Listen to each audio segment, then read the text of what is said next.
प्रभु जी जब आपके लिखते हैं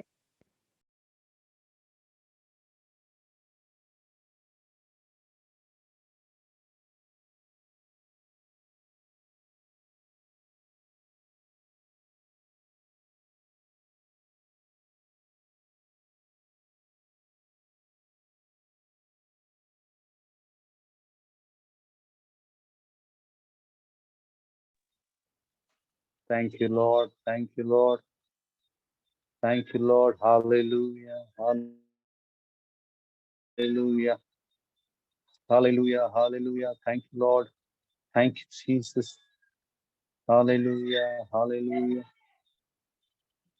Thank you, Lord. Thank you, Lord. Hallelujah. Hallelujah. Hallelujah. Hallelujah. Hallelujah.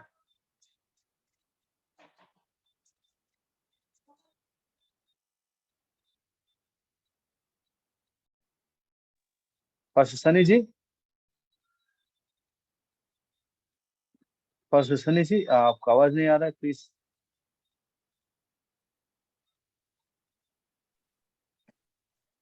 ठीक है, अभी आ रहा है हमारा आवाज? अभी आ रहा है, प्लीज कंटिन्यू कीजिए.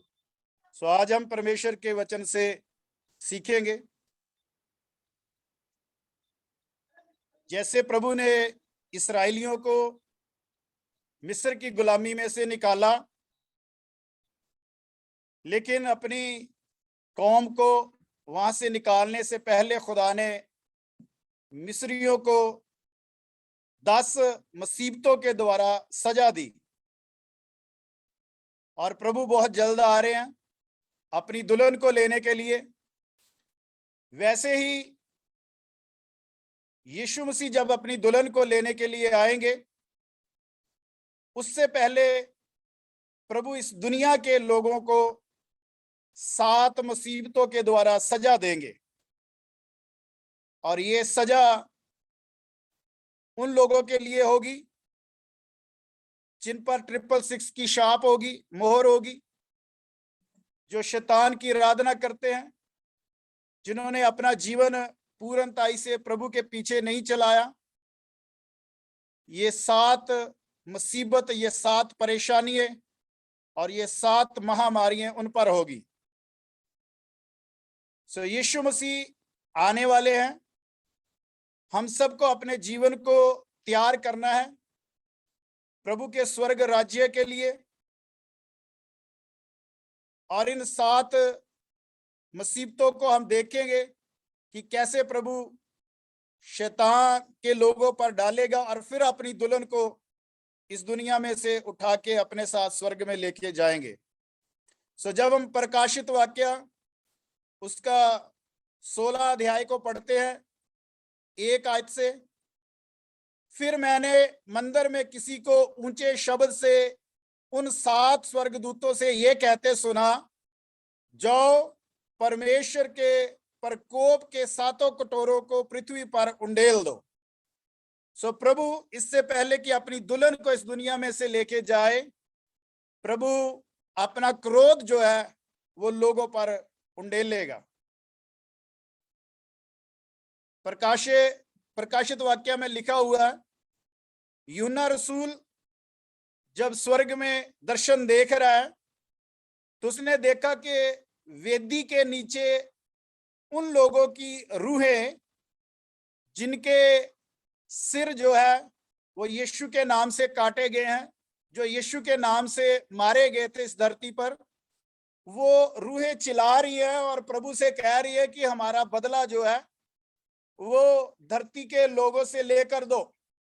और उनको आवाज आती है, अभी रुको, अभी थोड़ा समय और है, आप लोगों की गिनती अभी पूरी नहीं हुई। जब आप लोगों की गिनती पूरी हो जाएगी तो मैं धरती के लोगों से आपका बदला आपको लेकर दूंगा। सो इससे पहले कि प्रभु अपने लोगों को, अपनी दुल्हन को उठाए, प्रभु इस धरती पर अपने क्रोध को उंडेलेगा। सो दूसरी आयत में लिखा है, अंत पहले स्वर्गदूत ने जाकर अपना कटोरा पृथ्वी पर उंडेल दिया।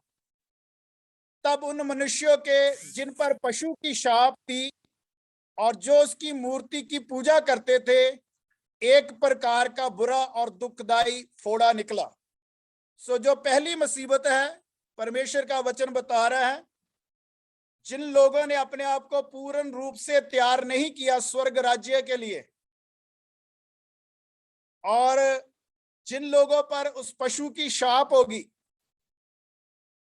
666 की शाप होगी, मोहर होगी, उन लोगों पर यह मुसीबत आएगी। और पहली मुसीबत है, उन लोगों के एक दुखदाई फोड़ा निकला। सो आज बहुत सारी बीमारियां इंसानों के जीवन में है, इस धरती पे है, लेकिन उनका इलाज ढूंढ लिया जाता है। लेकिन जब ये मुसीबत आएगी, ये फोड़ा निकलेगा, ये खुदा की तरफ से, खुदा का क्रोध है, इसका कोई इलाज नहीं होगा, इसकी कोई दवा नहीं होगी। लोग डॉक्टरों के पास जाएंगे, लेकिन इसकी कोई दवा नहीं होगी, इसका कोई इलाज कोई डॉक्टर नहीं कर पाएगा। ये मुसीबत खुदा की तरफ से है, इसलिए कोई मेडिसिन इस फोड़े पर काम नहीं करेगी, कोई दवाई कार्य नहीं करेगी, और ये इसकी पीड़ा जो है वो बहुत ज्यादा होगी, क्योंकि यहां लिखा है वो दुखदाई फोड़ा निकला, तकलीफ देने वाला, परेशान करने वाला होगा। और फिर जब हम तीसरी आयत को पढ़ते हैं, यहां लिखा है, दूसरे स्वर्गदूत ने अपना कटोरा समुंदर पर उंडेल दिया, और वह मरे हुए मनुष्यों के लहू सा जैसा बन गया, और समुंदर में का हर एक जीवधारी मर गया। सो दूसरा क्रोध का कटोरा जो है वो समुंदर पर उंडेल दिया गया, और उससे जितने प्राणी पानी के अंदर है, समुंदर के अंदर, वो सब मर जाएंगे, और वो मर जाएंगे, और जो पानी है वो लहू सा बन जाएगा। और जब जीवधारी मर जाएंगे, उनकी लाशें जो है, लोथे जो है, वो पानी के ऊपर तैरेंगी, और वो सड़ेंगी, और हवा भी जो है वो बदबू से भर जाएगी। सो एक तरफ पहली मुसीबत है कि फोड़ा निकला है, उसका कोई हल नहीं है, कोई दवाई नहीं है, वो पीड़ा से लोग भरे हुए हैं, और अब जो है वो हवा में जो है वो गंदी गंध है, गंदी बदबू है, गंदी स्मेल है। और फिर देखते हैं, तीसरे स्वर्गदूत ने अपना कटोरा नदियों और पानी के सोतों पर उंडेल दिया, और वे लहू बन गया। तब मैंने पानी के स्वर्गदूत को यह कहते सुना, हे पवित्र जो है और जो था, तू न्यायी है, और तूने ये न्याय किया, क्योंकि उन्होंने पवित्र लोगों और भविष्यद्वक्ताओं का लहू बहाया था, और तूने उन्हें लहू पिलाया, क्योंकि वे इसी के योग्य है। सो जो तीसरा स्वर्गदूत है, उसने अपने क्रोध का कटोरा पानी के तमाम जल स्रोतों पर उंडेल दिया, और जितना भी पीने लायक पानी था वो सब लहू बन गया। अब लोगों के पास पीने के लिए पानी नहीं है, फोड़े की दर्द से लोगों के गले सूखेंगे, हवा जो है वो दुर्गंध से भर जाएगी, और पीने के लिए पानी नहीं मिलेगा। कोई टैप खोलेगा तो उसमें लहू निकलेगा, किसी नदी के पास पानी ढूंढने के लिए कोई जाएगा, वहां लहू होगा। जितने भी जल स्रोत है, कहीं से भी अगर कोई पानी निकालने की कोशिश करेगा, वहां से लहू निकलेगा, लोगों के पास पीने के लिए पानी नहीं होगा। हम देखते हैं कि ये काम प्रभु ने मिस्र में भी किया, नील नदी को लहू बना दिया, और लोगों के पास पीने के लिए पानी नहीं, मिस्र के लोगों के पास, लेकिन वहां इस्राएल के लोग भी हैं, उनके पास पानी है। सो जब ये परेशानियां आएंगी, जब ये मुश्किलें आएंगी, उस समय भी खुदा अपने लोगों की हिफाजत करेंगे, अपने लोगों की मदद करेंगे। पितर लोगों के जरूरतों को पूरा करेंगे, जैसे खुदा ने मिस्र में किया। सो हम देखते हैं कि ये कितना मुश्किल भरा समय होगा, कितना परेशानी भरा समय होगा। लोग तकलीफ में जाएंगे क्योंकि खुदा का क्रोध उन पर है। अपनी दुल्हन को उठाने से पहले खुदा अपना क्रोध शैतान के लोगों पर बहाएगा। सो इस समय हम धन्य लोग हैं, क्योंकि प्रभु ने हमें दुनिया में से चुन के अलग किया है। यूना उसका 15 अध्याय में लिखा है, मैंने तुम्हें चुना है, मैंने तुम्हें अलग किया है, मैंने तुम्हें ठहराया है ताकि तुम फल लाओ, तुम्हारा फल बना रहे। सो हम धन्य लोग हैं, खुदा ने हमें चुन लिया है। हम उन लोगों में नहीं गिने जाएंगे जो शैतान के हैं, अगर हम अपना जीवन प्रभु के वचन के अनुसार व्यतीत करेंगे, अगर हम अपना जीवन प्रभु के पीछे चलाएंगे, अगर हम यीशु की छवि में दिन प्रतिदिन ढलते जाएंगे, तो हम इन मुसीबतों से बच सकते हैं, हम परमेश्वर के क्रोध से बच सकते हैं। क्योंकि परमेश्वर के वचन में लिखा है, कोई तुम्हें ना भरमाए, क्योंकि अनाज्ञाकारी लोगों के पुत्रों पर परमेश्वर का क्रोध आता है। ये क्रोध उन लोगों पर आएगा जिन्होंने प्रभु की आज्ञा नहीं मानी, जिन्होंने अनाज्ञाकारी का जीवन व्यतीत किया इस धरती पर, जिन्होंने परमेश्वर के वचन के अनुसार अपने जीवन को नहीं चलाया। हम देखते हैं 10 कुंवारियों का दृष्टांत देखते हैं। हम वहां देखते हैं कि 5 जो बुद्धिमान कुंवारियां हैं, उन लोगों ने पूरी तैयारी की है दूल्हे के साथ जाने के लिए। लेकिन जो मूर्ख कुंवारियां हैं, उन लोगों ने तैयारी तो की लेकिन पूरी तैयारी नहीं की। हम बेपरवाही से खुदा के पीछे नहीं चल सकते,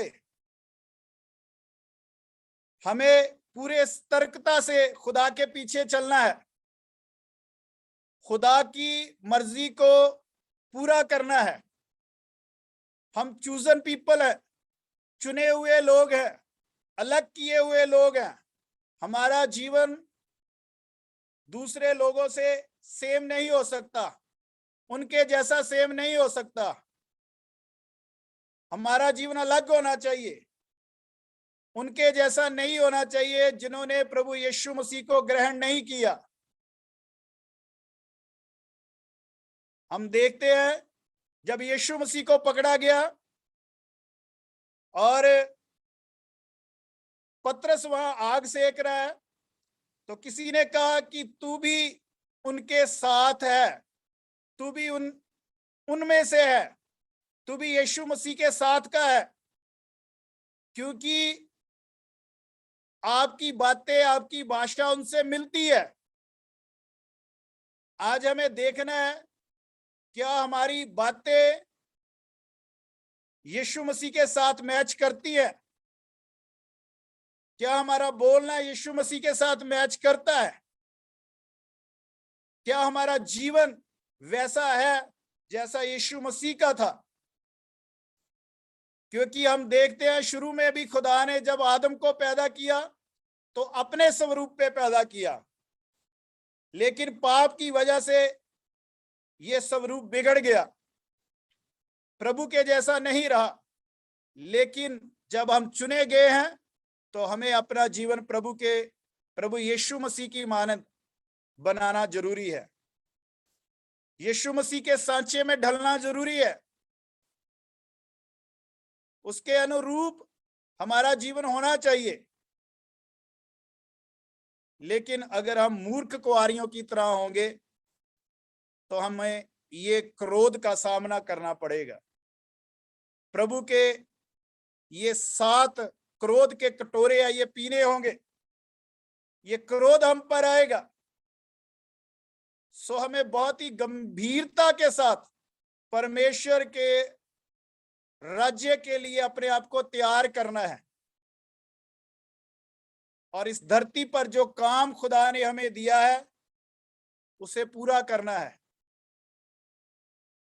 जब हम मैथ्यू चैप्टर 28 और उसकी वर्ष 19 और 20 को पढ़ते हैं, वहां लिखा है, जो कुछ मैंने सिखाया तुम अन्य जाति के लोगों के पास जाओ, उन्हें भी सिखाओ और उन्हें बाप, बेटा और पाक रूह के नाम से बपतिस्मा दो, और जो मैंने आपको सिखाया उसको भी सिखाओ। सो ये काम हमें इस धरती पर मिला है करने के लिए। जितने भी लोग कहते हैं कि हम मसीही हैं, हम प्रभु के हैं, जितनों को भी प्रभु ने चुना है, जितनों ने प्रभु यीशु मसीह पर विश्वास किया है, हम सबको परमेश्वर के काम को करना है, उसके जैसा बनना है। यीशु मसीह ने इस धरती पर आकर प्रचार किया, हमें भी करना है। यीशु मसीह ने गाली के बदले गाली नहीं दी, हमें भी वैसे ही करना है।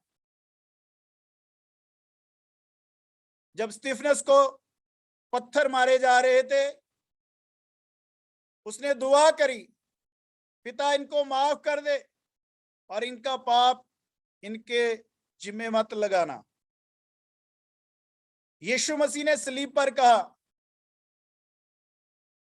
पिता इनके पाप को क्षमा करना।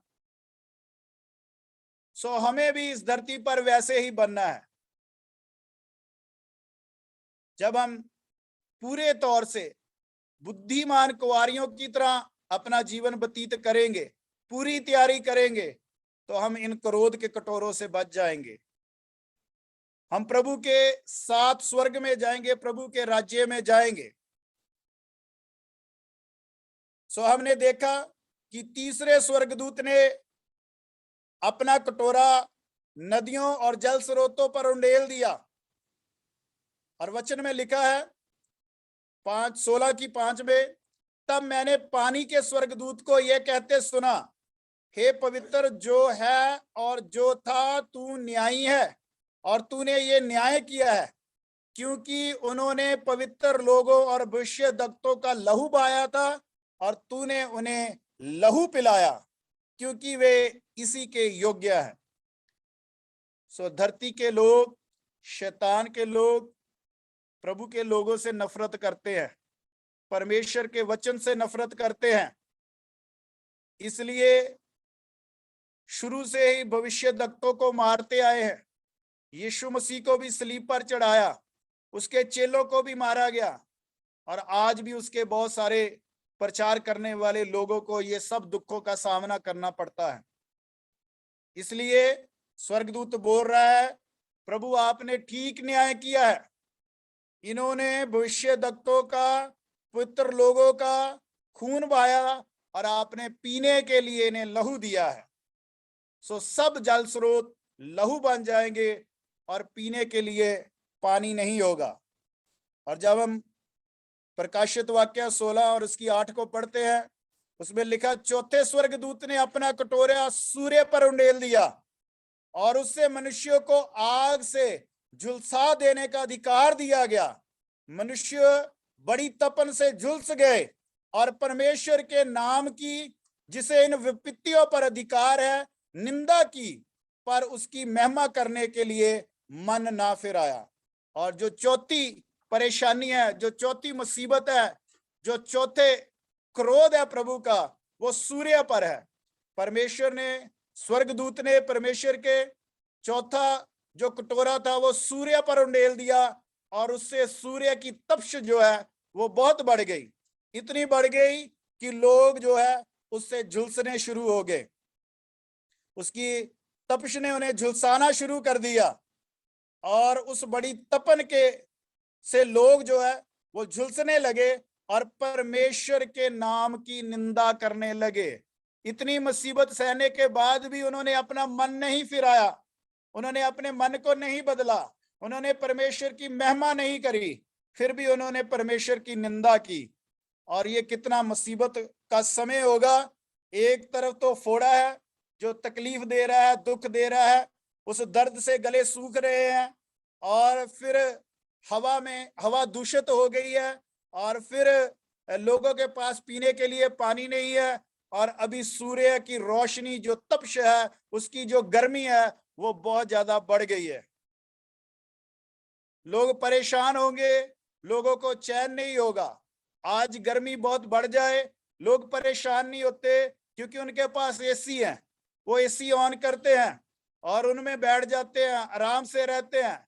लेकिन जब खुदा अपना क्रोध उंडेलेगा तो कोई एसी भी काम नहीं करेगा, क्योंकि खुदा की भेजी हुई मुसीबत का कोई तोड़ नहीं होगा किसी के पास। इस मुसीबत का सामना करना पड़ेगा तमाम उन लोगों को जो पाप में अपना जीवन बसर कर रहे हैं, जिनके पास 666 की मोहर होगी। उन सबको खुदा के क्रोध का सामना करना पड़ेगा। और फिर हम देखते हैं पांचवें स्वर्गदूत ने 16:10, पांचवें स्वर्गदूत ने अपना कटोरा उस पशु के सिंहासन पर उंडेल दिया और उसके राज्य पर अंधेरा छा गया। लोग पीड़ा के मारे अपनी जीभ चबाने लगे और अपनी पीड़ों और फोड़ों के कारण स्वर्ग के परमेश्वर की निंदा की, पर अपने अपने कामों से मन ना फिराया। सो पांचवें स्वर्गदूत ने पशु के सिंहासन पर अपना क्रोध का कटोरा उंडेल दिया। सो ये पशु का सिंहासन जो लास्ट में सारी दुनिया पर राज्य करेगा इंसान, आज इसके बारे में सोचना थोड़ा मुश्किल है। लेकिन परमेश्वर के वचन के अनुसार एक इंसान जिसकी मोहर है 666, वो राज्य करेगा। उसको पशु बोला गया है और उसके सिंहासन पर उंडेल दिया गया क्रोध का कटोरा, और उसका राज्य जो अंधेरा हो गया। क्योंकि इससे पहले ये मुसीबतें आए, उससे पहले शैतान का राज्य हो जाएगा इस धरती पर। थोड़े समय के लिए शैतान पूरी तरह कब्जा कर लेगा इस धरती पर। उस समय प्रचार बंद हो जाएगा। उस समय मुसीबत का होगा प्रभु के लोगों के लिए। लेकिन थोड़े समय के बाद ये समा जब खत्म हो जाएगा, शैतान का समा खत्म हो जाएगा, उसके राज्य का समा खत्म हो जाएगा, तो ये 7 जो पीड़ाएं हैं, क्रोध के कटोरे हैं, इनका समा शुरू हो जाएगा। और जब इनका समा शुरू होगा तो फिर शैतान का कोई वश नहीं चलेगा, और ना शैतान अपने लोगों को बचा पाएगा, ना पशु, वो इंसान जिसका राज्य होगा, वो बचा पाएगा अपने लोगों को।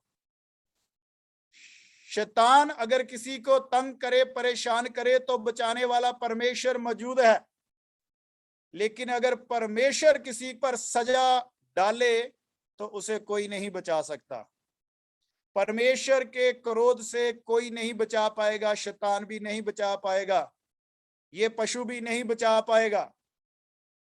ये पशु एक इंसान है जिसका राज्य होगा, ये भी नहीं किसी को बचा पाएगा। इसलिए हमें अपने परमेश्वर पर भरोसा रखना है। ये क्रोध के कटोरे शुरू होने से पहले शैतान का समय, प्रभु के लोग परेशान होंगे, प्रभु के लोगों को तंग किया जाएगा।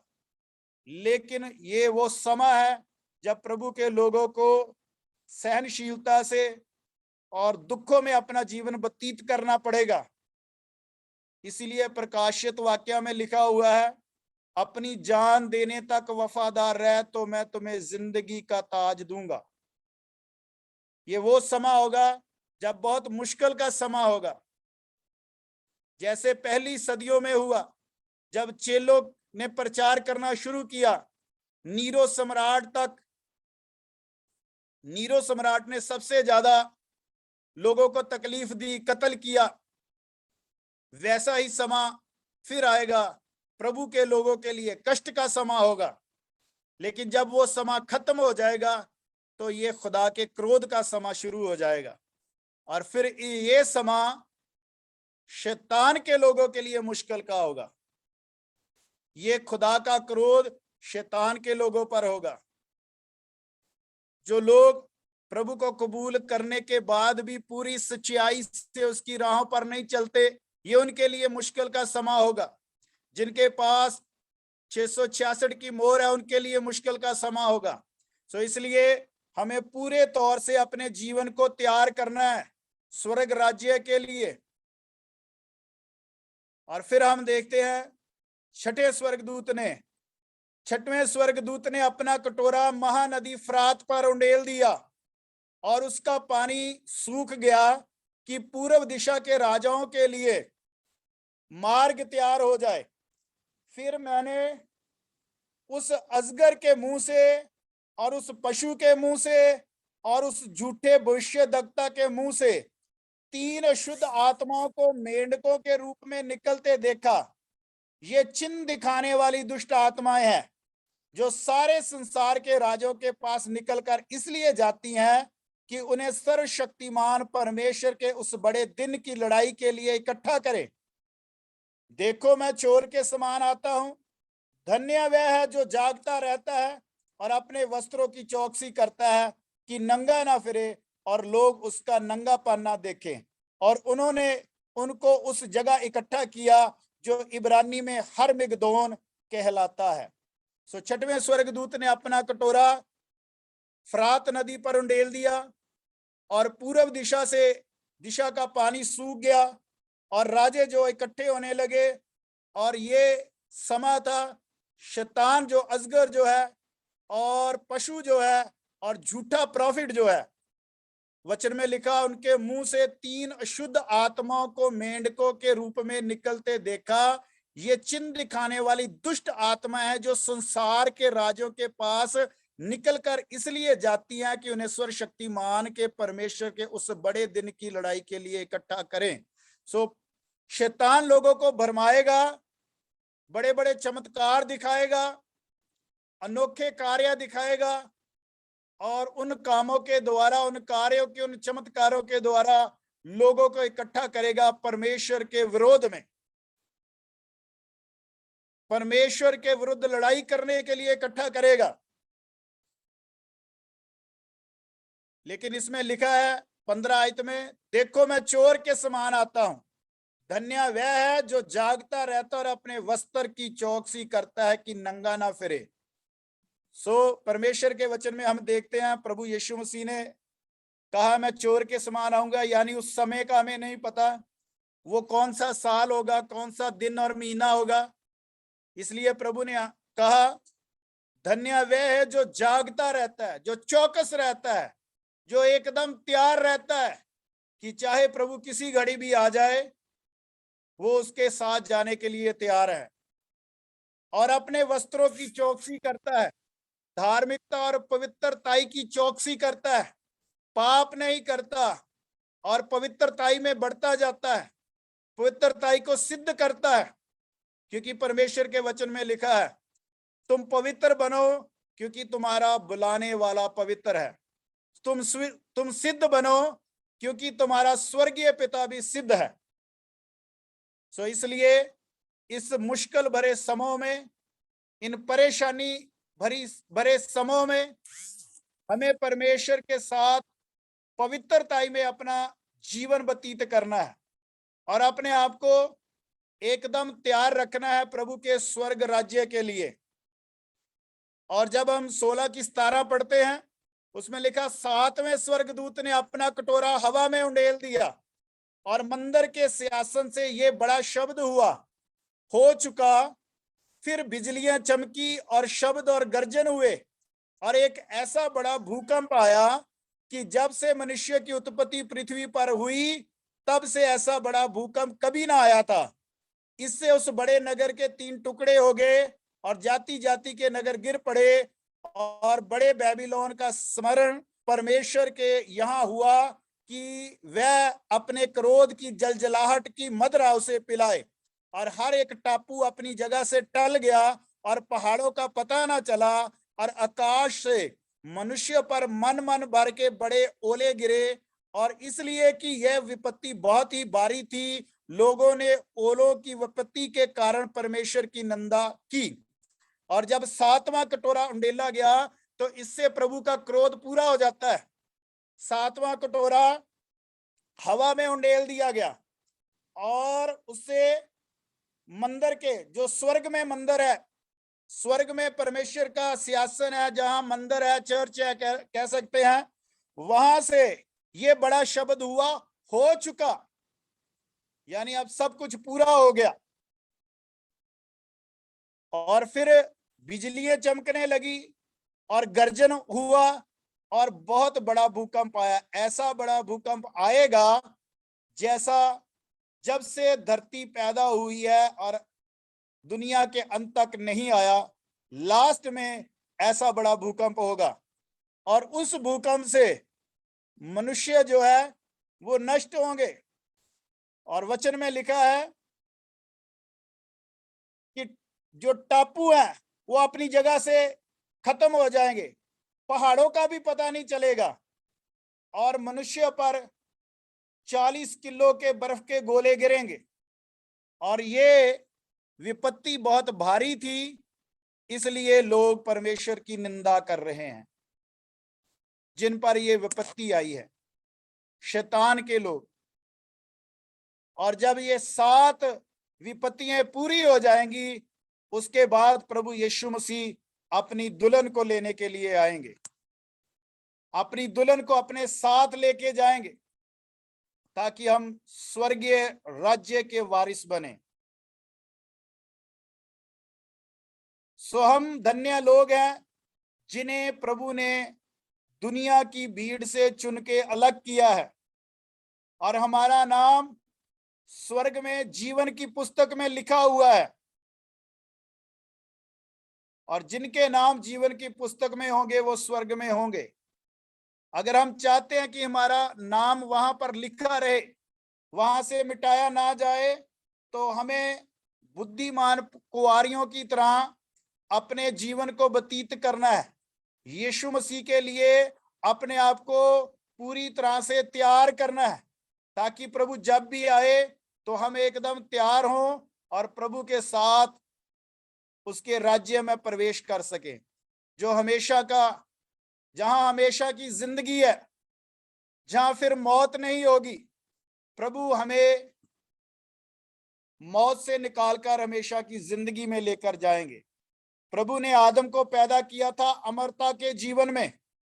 पाप करने की वजह से इंसान पर मौत आई, लेकिन यीशु मसीह के वसीले से हम उस मौत में से पार निकलकर हमेशा की जिंदगी में दोबारा प्रवेश कर सकते हैं अगर हम प्रभु के साथ अपना जीवन व्यतीत करें।